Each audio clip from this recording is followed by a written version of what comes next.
Chapter 4. Pink, irascible Robert, prone to throw his food about his plate if it did not commend itself to him, felt in an extremely good-natured mood that same night after dinner, for the Guru had again made a visit to the kitchen, with the result that, instead of a slab of pale dead codfish being put before him after he had eaten some tepid soup, there appeared a delicious little fish curry. The Guru had behaved with great tact. He had seen the storm gathering on poor Robert's face as he sipped the cool effete concoction and put down his spoon again with a splash in his soup plate, and thereupon had bowed and smiled and scurried away to the kitchen to intercept the next abomination. Then, returning with the little curry, he explained that it was entirely for Robert, since those who sought the way did not indulge in hot, sharp foods, and so he had gobbled it up to the very last morsel. In consequence, when the Guru salaamed very humbly and said that with gracious permission of beloved lady and kind master he would go and meditate in his room, and had shambled away in his red slippers, the discussion which Robert had felt himself obliged to open with his wife, on the subject of having an unknown Indian staying with them for an indefinite period, was opened in a much more amicable key than it would have been on a slice of codfish. "Well, now, about this gollywog, I should say Guru, my dear," he began. "What's going to happen?" Daisy Quantock drew in her breath sharply and winced at this irreverence, but quickly remembered that she must always be sending out messages of love north, east, south, and west. So she sent a rather spiky one in the direction of her husband, who was sitting due east, so that it probably got to him at once, and smiled the particular hard, firm smile which was an heirloom inherited from her last rule of life. "No one knows," she said brightly. "Even the guides can't tell where and when a Guru may be called." "Then do you propose he should stop here till he's called somewhere else?" She continued smiling. "I don't propose anything," she said. "It's not in my hands." Under the calming influence of the fish curry, Robert remained still placid. "He's a first-rate cook, anyhow," he said. "Can't you engage him as that? Call to the kitchen, you know." "Darling," said Mrs Quantock, sending out more love. But she had a quick temper, and indeed the two were outpoured together like hot and cold taps turned on in a bath.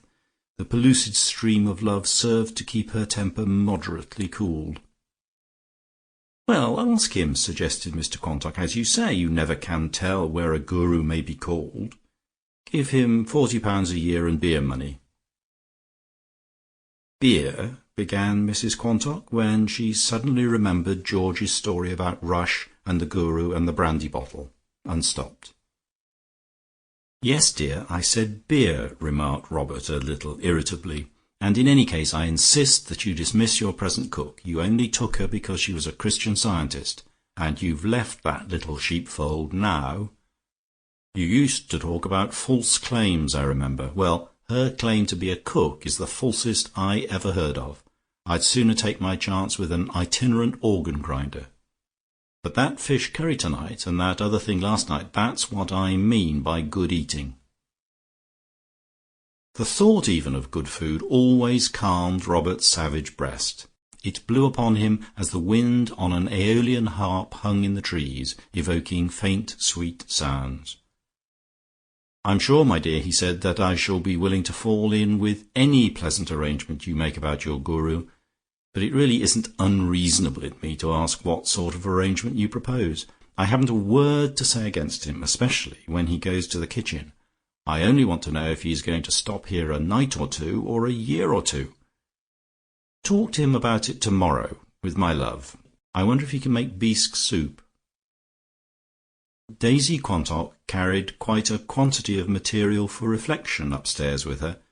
Then she went to bed, pausing a moment opposite the Guru's door, from inside of which came sounds of breathing so deep that it sounded almost like snoring. but she seemed to detect a timbre of spirituality about it which convinced her that he was holding high communion with the guides.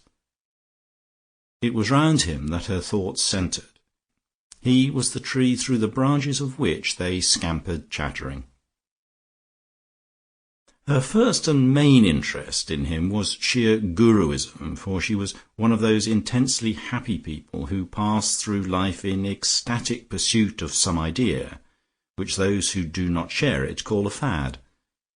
Well might poor Robert remember the devastation of his home when Daisy, after perusal of a little pamphlet which she picked up on a bookstall called the Uric Acid Monthly, came to the shattering conclusion that her buxom frame consisted almost entirely of waste products which must be eliminated.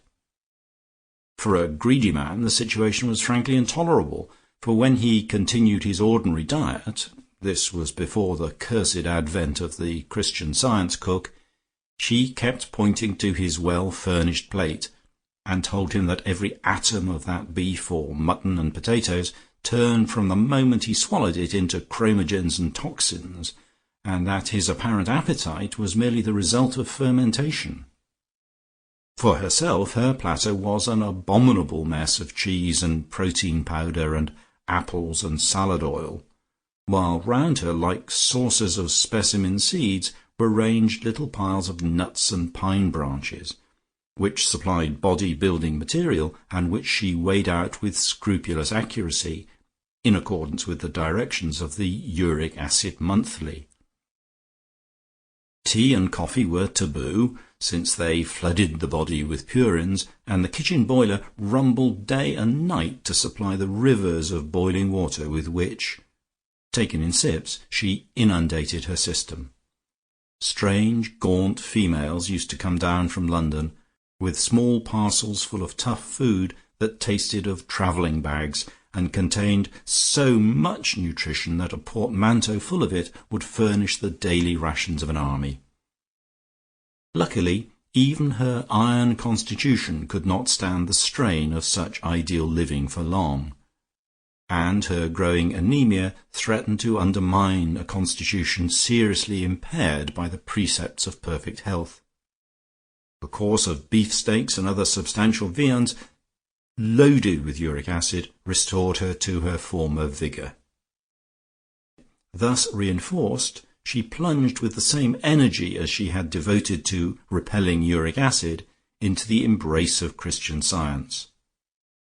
The inhumanity of that sect towards both herself and others took complete possession of her, and when her husband complained on a bitter January morning that his smoking room was like an ice house, because the housemaid had forgotten to light the fire, she had no touch of pity for him, since she knew that there was no such thing as cold or heat or pain, and therefore you could not feel cold. But now, since, according to the new creed, such things as uric acid, chromogens, and purins had no existence, she could safely indulge in decent viands again.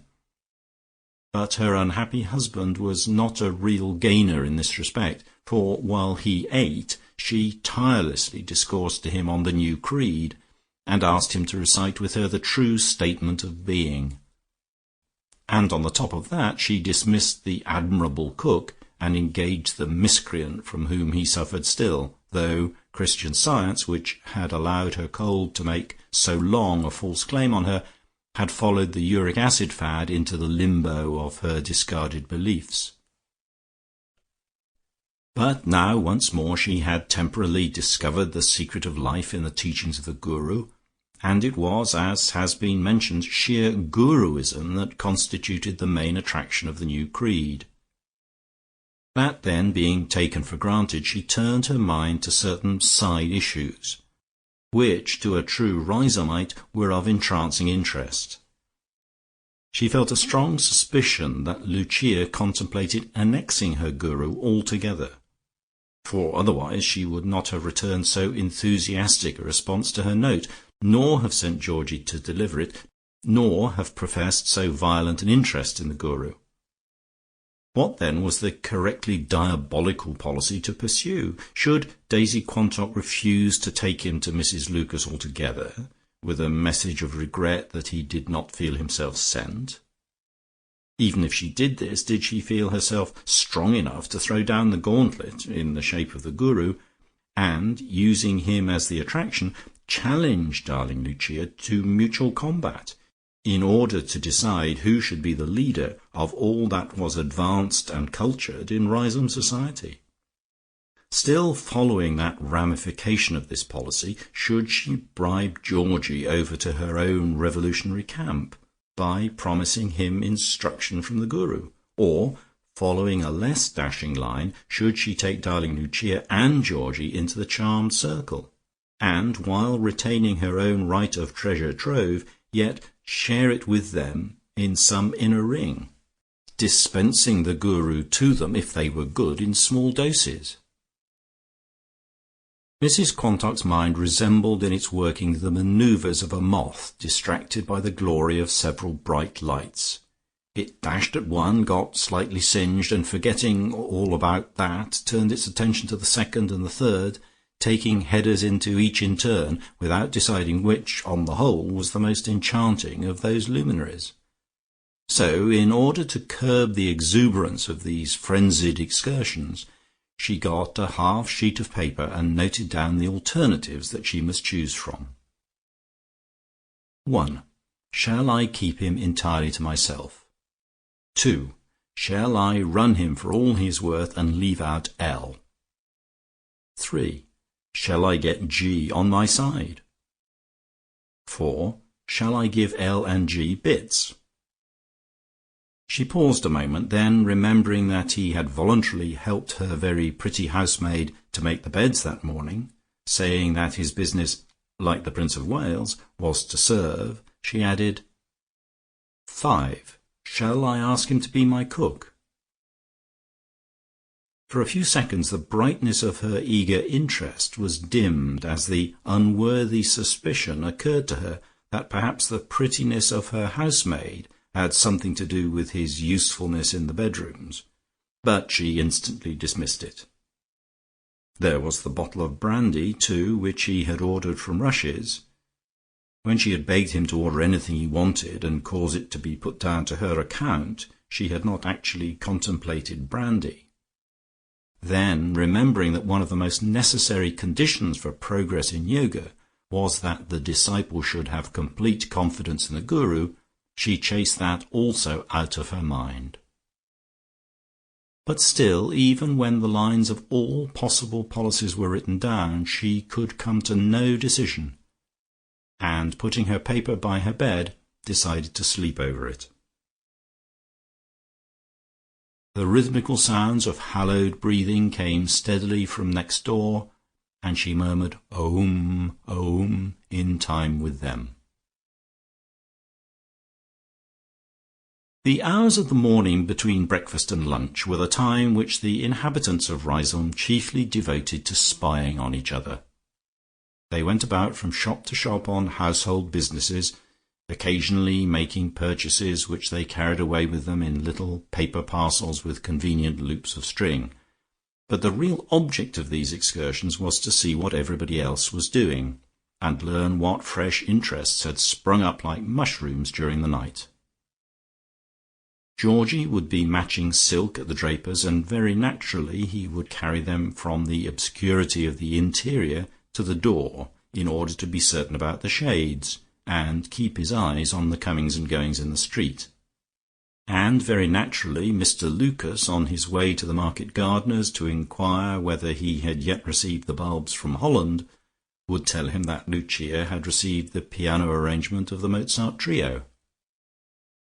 Georgie, for his part, would mention that Hermy and Ursie were expected that evening, and Peppino, enriched by this item, would toddle on, as his phrase went, to meet and exchange confidences with the next spy.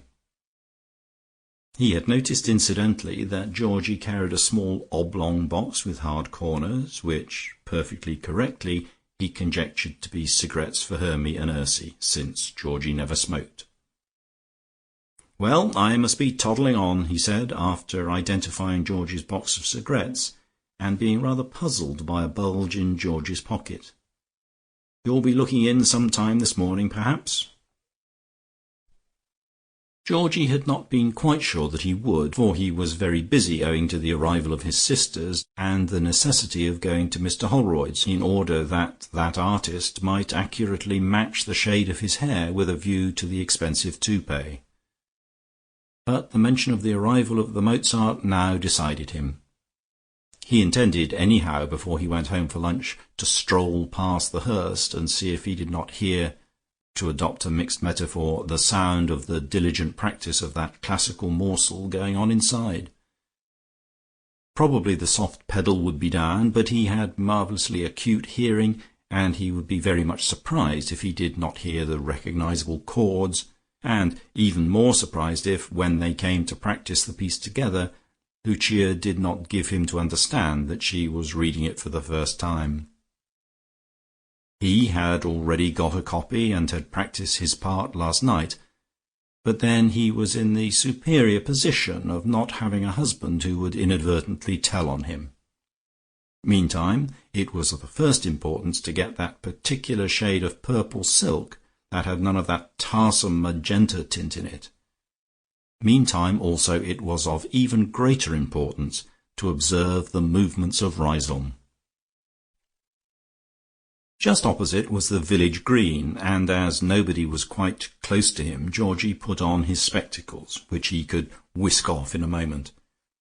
It was these which formed that bulge in his pocket which Peppino had noticed. But the fact of his using spectacles at all was a secret that would have to be profoundly kept for several years yet.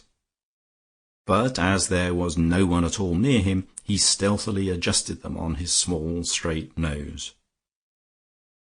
The morning train from town had evidently come in, for there was a bustle of cabs about the door of the Ambermere Arms.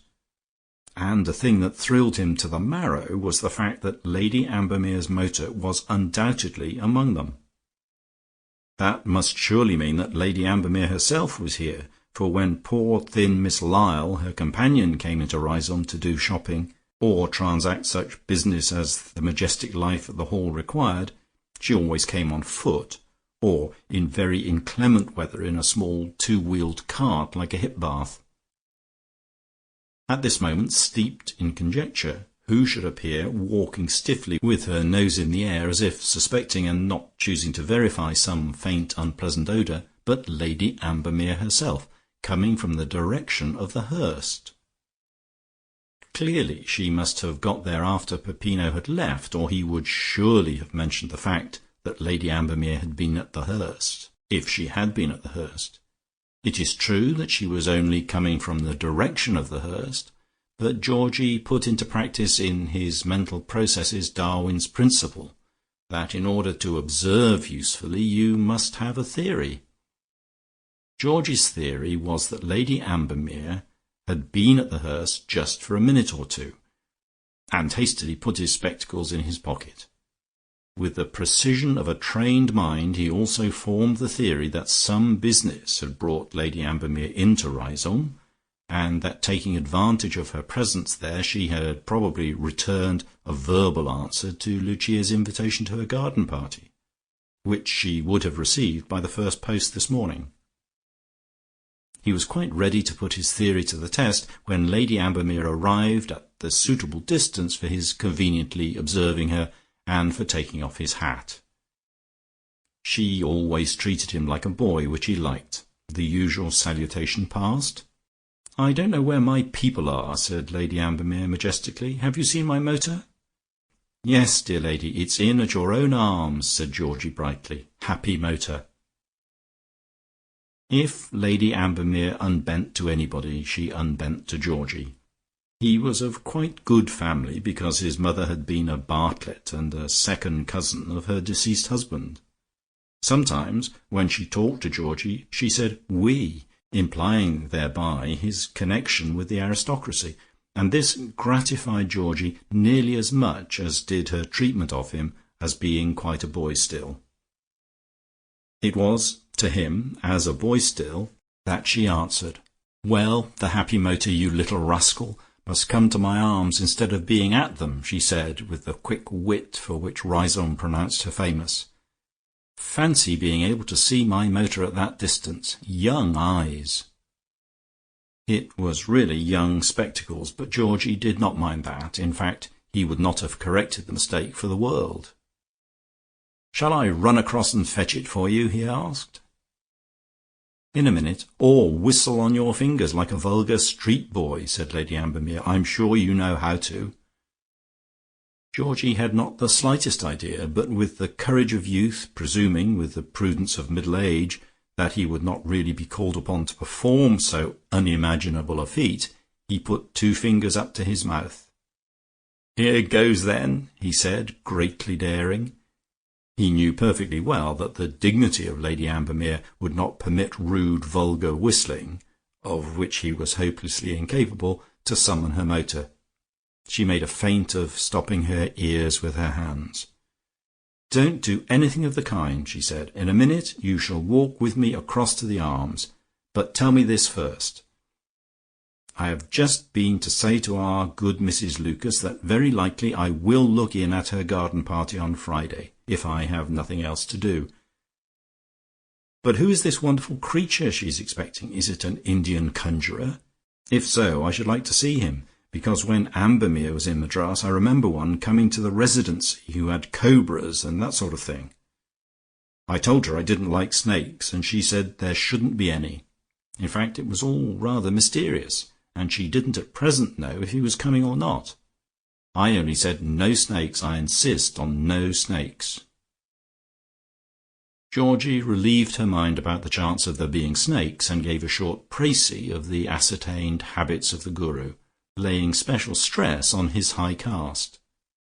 "Yes, some of these Brahmins are of very decent family," admitted Lady Ambermere. "I was always against lumping all dark-skinned people together and calling them niggers. When we were at Madras I was famed for my discrimination." They were walking across the green as Lady Ambermere gave vent to these liberal sentiments, and Georgie, even without the need of his spectacles, could see Peppino, who had spied Lady Ambermere from the door of the market gardener's, hurrying down the street, in order to get a word in with her before her people drove her back to the Hall. "I came into Riseholme today to get rooms at the Arms for Olga Bracely," she observed. "The prima donna?" asked Georgie, breathless with excitement. "Yes, she's coming to stay at the Arms for 2 nights with Mr. Shuttleworth." "Surely—" began Georgie. "No, it is all right. He is her husband. They were married last week," said Lady Ambermere. "I should have thought that Shuttleworth was a good enough name, as the Shuttleworths are cousins of the late lord, but she prefers to call herself Miss Bracely. I don't dispute her right to call herself what she pleases. Far from it. Though who the Braceleys were I have never been able to discover. But when George Shuttleworth wrote to me saying that he and his wife were intending to stay here for a couple of days, and proposing to come over to the Hall to see me, I thought I would just look in at the Arms myself and see that they were promised proper accommodation.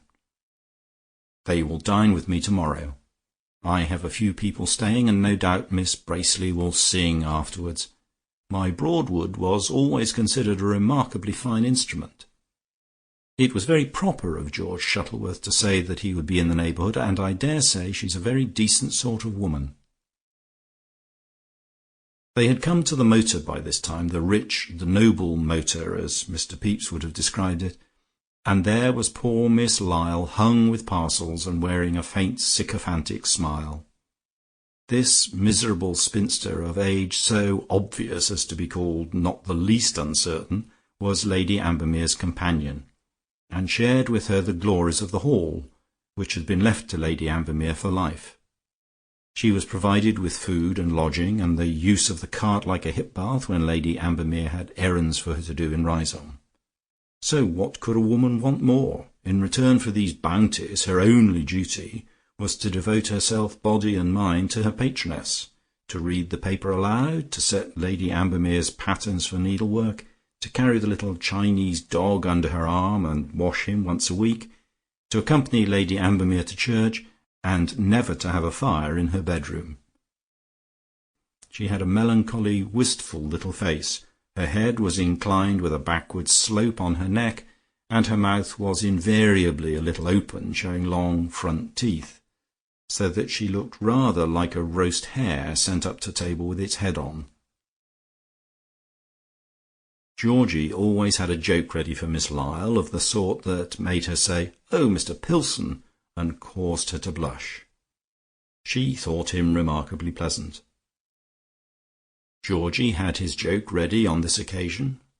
"Why, here's Miss Lyall," he said, "and what has Miss Lyall been doing while her ladyship and I have been talking? Better not ask, perhaps." "Oh, Mr. Pilson," said Miss Lyall, as punctually as a cuckoo clock when the hands point to the hour. Lady Ambermere put half her weight onto the step of the motor, causing it to creak and sway. "Call on the Shuttleworths, Georgie," she said. "Say I told you to. Home!" Miss Lyall effaced herself on the front seat of the motor like a mouse hiding in a corner after Lady Ambermere had got in, and the footman mounted onto the box. At that moment Peppino, with his bag of bulbs, a little out of breath, squeezed his way between two cabs by the side of the motor. He was just too late, and the motor moved off. It was very improbable that Lady Ambermere saw him at all. Georgie felt very much like a dog with a bone in his mouth, who only wants to get away from all the other dogs and discuss it quietly. It is safe to say that never in 24 hours had so many exciting things happened to him. He had ordered a toupee, he had been looked on with favour by a guru, all Riseholme knew that he had had quite a long conversation with Lady Ambermere, and nobody in Riseholme, except himself, knew that Olga Bracely was going to spend 2 nights here. Well he remembered her marvellous appearance last year at Covent Garden in the part of Brunhilde. He had gone to town for a rejuvenating visit to his dentist, and the tarsoreness of being betwixt and between had been quite forgotten by him when he saw her awake to Siegfried's line on the mountain top. "Das ist keiner Mann," Siegfried had said, and to be sure that was very clever of him, for she looked like some slim beardless boy, and not in the least like those great fat fraus at Bayreuth, whom nobody could have mistaken for a man, as they bulged and heaved even before the strings of the breastplate were uncut by his sword. And then she sat up and hailed the sun, and Georgie felt for a moment that he had quite taken the wrong turn in life, when he settled to spend his years in this boyish maidenly manner with his embroidery and his china dusting at Riseholme. He ought to have been Siegfried. He had brought a photograph of her in her cuirass and helmet, and often looked at it when he was not too busy with something else. He had even championed his goddess against Lucia when she pronounced that Wagner was totally lacking in knowledge of dramatic effects. To be sure, she had never seen any Wagner opera, but she had heard the overture to Tristram performed at the Queen's Hall, and if that was Wagner, well. Already, though Lady Ambermere's motor had not yet completely vanished up the street, Riseholme was gently closing in round him in order to discover by discreet questions, as in the game of clumps, what he and she had been talking about.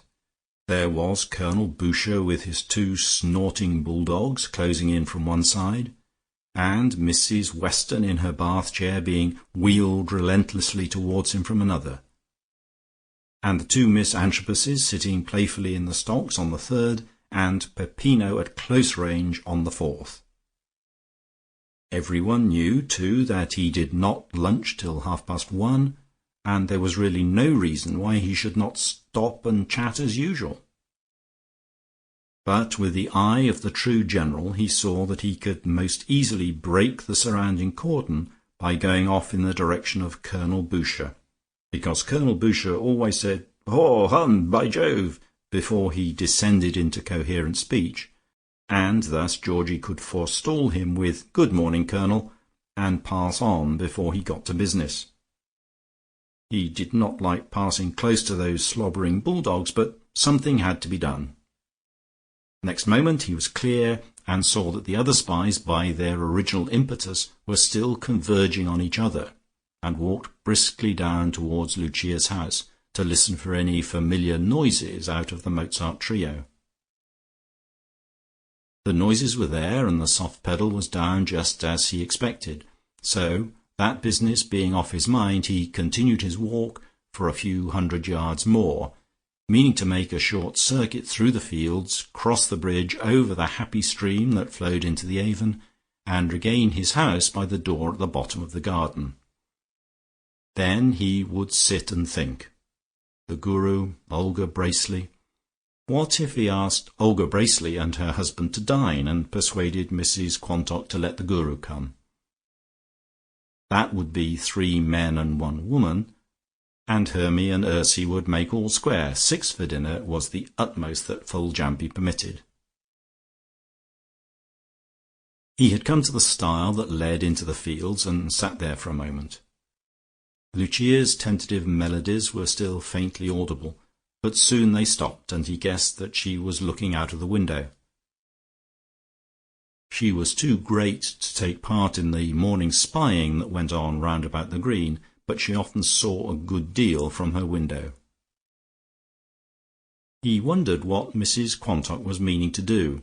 Apparently she had not promised the Guru for the garden party, or else Lady Ambermere would not have said that Lucia did not know whether he was coming or not.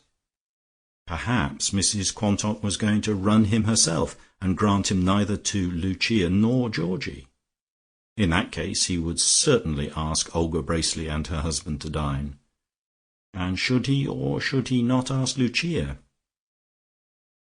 The red star had risen in Riseholme. Bolshevism was treading in its peaceful air, and if Mrs. Quantock was going to secrete her Guru, and set up her own standard on the strength of him, Georgie felt much inclined to ask Olga Bracely to dinner without saying anything whatever to Lucia about it, and just see what would happen next. Georgie was a Bartlett on his mother's side, and he played the piano better than Lucia, and he had 24 hours leisure every day, which he could devote to being king of Riseholme. His nature flared up, burning with a red revolutionary flame that was fed by his secret knowledge about Olga Bracely. Why should Lucia rule everyone with her rod of iron? Why? And again, why? Suddenly he heard his name called in the familiar alto, and there was Lucia in her Shakespeare's garden. "Giorgino, Giorgino mio!" she cried. "Gino!" Out of mere habit, Georgie got down from his stile and tripped up the road towards her. The manly seething of his soul's insurrection rebuked him, but unfortunately his legs and his voice surrendered. Habit was strong. "Amica," he answered. "Buongiorno." And why do I say it in Italian? He vainly asked himself. "Geordie, come and have ickle talk," she said. "Me want a wise man to advise ickle Lucia." "What do want?" asked Georgie, now quite quelled for the moment. "Lots things. Here's pretty flower for buttonholy. Now tell me about black man. Him no snakes have? Why Mrs. Quantock say she thinks he no come to poor Lucia's garden party?" "Oh, did she?" asked Georgie, relapsing into the vernacular.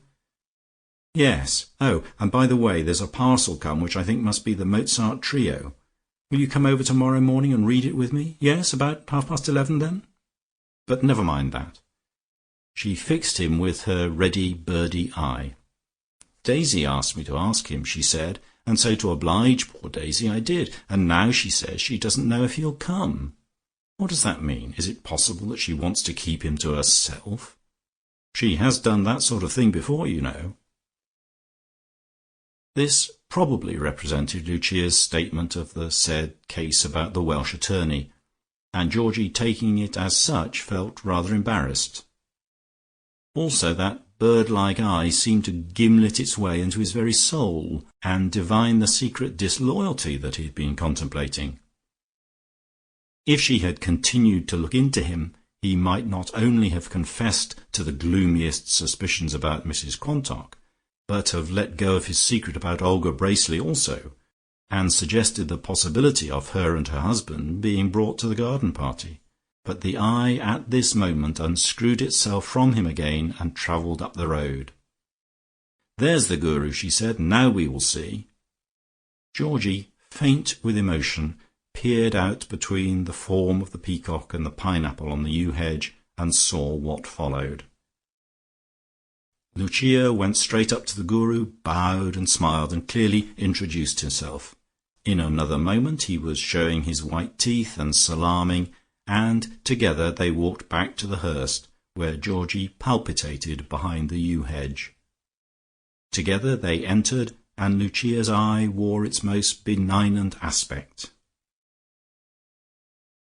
"I want to introduce to you, Guru," she said, without a stumble, "a great friend of mine. This is Mr. Pilson, Guru. Guru, Mr. Pilson. The Guru is coming to tiffin with me, Georgie. Can I persuade you to stop?" "Delighted," said Georgie. "We met before in a sort of way, didn't we?" "Yes, indeed. So pleased," said the Guru. "Let us go in," said Lucia. "It's close on lunch-time." Georgie followed, after a great many bowings and politenesses from the Guru. He was not sure if he had the makings of a Bolshevist. Lucia was so marvellously efficient. End of chapter.